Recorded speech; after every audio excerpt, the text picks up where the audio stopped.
ကြီးပါဘူးလေဒီခြေတော်လေးမှာဝင်းလေးစုပ်ပေးလိုက်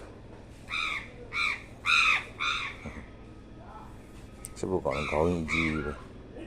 ကဲသွားမှာဖေးမေးလာခေါ်နေသူ့ဖေးနဲ့အမင်းနဲ့သွားပြန်တတ်တယ်မလားပြန်လေသွားတက်ဒီတက်မော့လေးတက်လို့ဒီဘက်တက်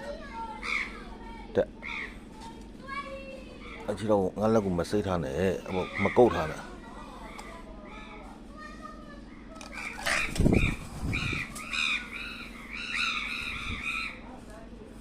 ပေါက်နေအိမ်သားမှာ၄-၅ ရက်ရှိနေဒီနေ့အိမ်ရဲ့အခန်းထဲကိုရောက်အောင်မိုးလေးနဲ့ညတဲ့ဝင်အိတ်နေရတာမသိဘူးတော့ပြန်တော့ဖေးမေးလာခေါ်နေပြန်တော့လေ